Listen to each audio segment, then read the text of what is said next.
ठीक आहे. त्यानंतर कंट्रोलरमध्ये आपण काय केलं, आपली सिग्नेचर पास केली, पब्लिक स्टॅटिक होतं ते स्टॅटिक रिमूव्ह केलं, इथे मेथडचं नाव हे इथे मेथडचं नाव दिलं आणि इथे जिथे आपण रिटर्न करतोय ते लिहिलं. त्यानंतर आपण स्कूल पॅराम्स ॲड केलं. स्कूल पॅराम्स म्हणजे काय असतं, जिथे आपण आपल्या जे पॅरामीटर्स आहेत ते डिफाईन केलेले असतात. सो आता इथे मल्टिपल पॅरामीटर्स आहेत, आपण फक्त एकदा चेक केलं. कंट्रोल पॅरामीटर्स एक कॉपी केला आणि इथे जाऊन कंट्रोल एफ करून चेक केलं की तो पॅरामीटर ऑलरेडी तिथे आहे का, प्लस त्याचा डेटा टाईप चेक केला की डेटा टाईप काय आहे त्याचा. ठीक आहे, इथपर्यंत क्लिअर आहे. तर आपल्याला तिथे अकॅडमिक इयर सापडलं, ज्याचा डेटा टाईप चेंज होता. सो मी आता तो अकॅडमिक इयरचा डेटा टाईप फक्त चेंज करते.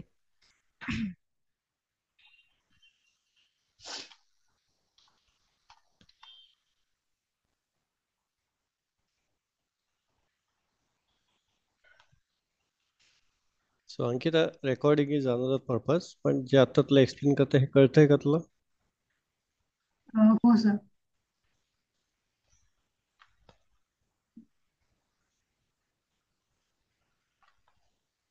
तो चेंज आपण रिपॉझिटरीमध्ये पण केला. आपण कंट्रोलर चेक करूयात. त्या कंट्रोलरमध्ये पण as academic year I D आहे आणि हे सगळे स्कूल पॅरामीटर्समध्ये ॲड केलेले आहेत.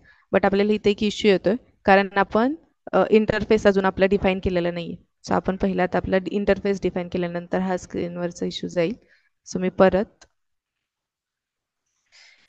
जी सिग्नेचर आहे ती कॉपी करते ॲज इट इज. इंटरफेसमध्ये मी आले, पेस्ट करते आणि मला इथे पब्लिक स्टॅटिक दोन्ही नाही लागणार आहे. जसं आपण रिपॉझिटरी आणि कंट्रोलमध्ये स्टॅटिक काढत होतो, बट इथे आपल्याला ते नाही लागणार. ठीक आहे, हे इंटरफेस डिफाईन केलं मी. सो आता आपण कंट्रोलरला जाऊन चेक करूया. हे बघा, माझा इथला एरर गेलेला आहे आणि आता जर मी क्लिक केलं तर मी बरोबर रेफरन्सला जाते माझ्या इंटरफेसच्या. आणि मी इथे पण रेफरन्स चेक करते, माझी कंट्रोलरची पण फाईल येते आणि रिपॉझिटरीची पण येते. सो मी रिपॉझिटरीवरती क्लिक केलं आणि जर मेथडला गेले तर मी डायलच्या फाईलला नेव्हिगेट होते, म्हणजे डायलच्या फाईलला येते. सो हा जो फ्लो आहे तो कम्प्लीट पूर्ण झालेला आहे. सुशांत, अंकिता, ह्याच्यात काही डाऊट आहे का? नाही मॅम. ओके. सो हे जे डॅल फाईल आहे ही मी आपल्या कस्टम जीपीटी कडूनच घेतली होती. फक्त ह्याच्यात थोडासा चेंज केला. जी आपली लिस्ट आहे त्याच्यातूनच मी इन्क्वायरी डिटेल्स ॲड केलं, जे ते मला नवीन एक फाईल ॲड करून त्याच्यात ते टाका हे सांगत होतं. बट मी वरचा रेफरन्स घेऊन आपलं जे ऑलरेडी एक्झिस्टिंग आहे त्याच्यातच मी ते रिटर्न केलं. मी दुसरं काही ॲड नाही केलं. सो हे आपल्याला चेक करायचं आहे की जेव्हा आपल्याला कस्टम जीपीटी कोड देते तर आपल्याला काय घेतलं पाहिजे. इथे त्याचप्रमाणे त्यांनी डेटाबेस जे आहे, म्हणजे आपण कनेक्शन क्रिएट करतो, तिथे त्यांनी हे कनेक्शन क्रिएट करून दिलेलं, बट ऑलरेडी आपल्याकडे ते कनेक्शन क्रिएट केलेलं असतं. दाखवते. ठीक आहे, हे ऑलरेडी म्हणजे करून ठेवलेलं आहे. सो आपल्याला हे परत करायची गरज नाही लागत. सो हे करताना कस्टम जीपीटीचा कोड घेताना फक्त हे थोडं लक्षात ठेवून घेतलं पाहिजे. आणि त्याचप्रमाणे हा जो मेन लॉजिक होता ते पण त्याच्याकडूनच घेतलं. बट रिपॉझिटरी, कंट्रोलर आणि इंटरफेस हा मी स्वतःच्या मनाने डिफाईन राईट केला. सो आपल्याला तिथे हेल्प नाही लागली पाहिजे त्याची, कारण तो वेगवेगळा कोड आपल्याला तिथे देतो. कारण वेगवेगळ्या फाईल्स, वेगवेगळ्या मेथड्स आपल्याला नवीन राईट करायला सांगतो. सो एवढं क्लिअर आहे? हो, क्लिअर. हां, आता आपण ही रन करून बघूयात. त्याच्यासाठी मला पहिलं कंट्रोलरमध्ये जी आपण URL दिलेली होती ती आपल्याला API पोस्टमॅनला कॉल करायची असते. म्हणजे कंट्रोलरमध्ये आपण URL यासाठी देतो की आपण बाहेरून ती API कॉल करू शकतो.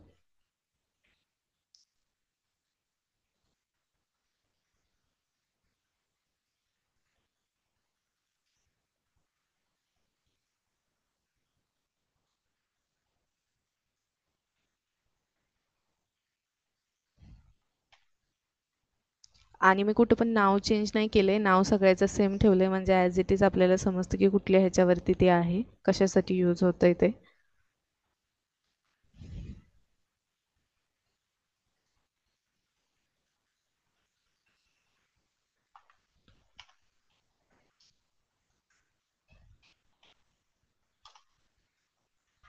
त्याचप्रमाणे आपल्याला बॉडी लागणार आहे इथे.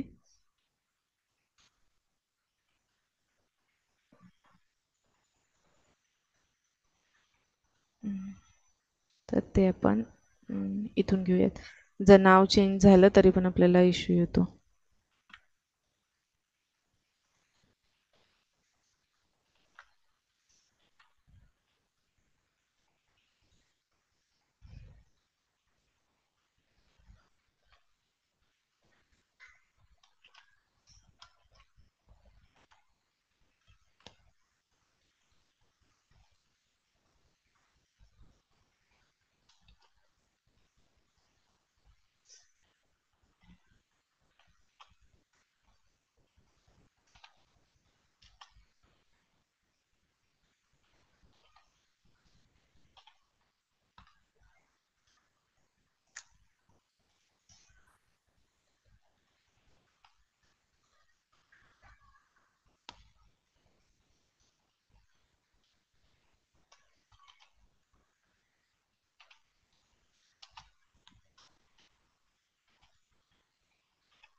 ठीक आहे, आपल्याला इथे रिझल्ट आलेला आहे. स्टुडंटचा आय डी आपल्याला सॉरी स्टँडर्डचा आय डी आपल्याला मिळाला. त्यानंतर स्टुडंटचं नेम मिळालं, मिडल नेम आणि लास्ट नेम. आता हाच डेटा आपण इथे जाऊन चेक करूयात SSMSला की तोच आहे का.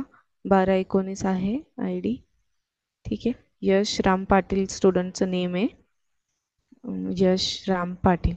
सो आत्ता मी फक्त एवढेच दिलेले की स्टँडर्ड आय डी, स्टुडंटचं फर्स्ट नेम, लास्ट नेम आणि मिडल नेम. सो मला तेवढाच डेटा आलाय. मी डायलमध्ये दाखवते काय दिलं होतं ते. हे डॅलमध्ये मी फक्त एवढंच पॅरामीटर्स पाठवले होते आता, त्यामुळे मला त्यांनी तेवढाच डेटा स्क्रीनवरती शो केले. हम्म.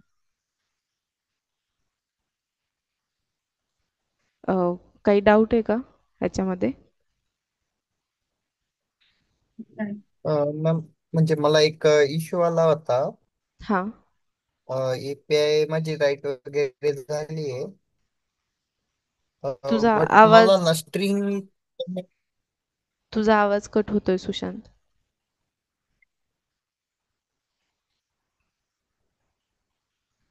हॅलो.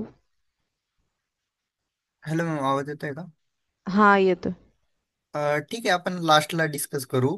आता कम्प्लीट करून घेऊया. नाही, आता झाली एक एपीआय मी तुम्हाला राईट करून दाखवली, पूर्ण पूर्ण पोस्टपोन पर्यंत जो रिझल्ट येतो तो दाखवला. सो म्हणून म्हणते आता विचारू शकतोस क्वेश्चन. ठीक. डाऊट असा होता, हा. अंकिता हे स्क्रीनचा ऍक्सेस. हो.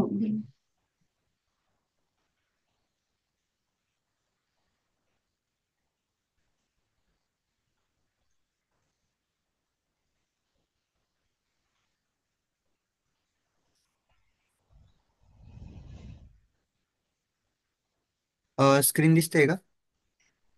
हा, दिसते.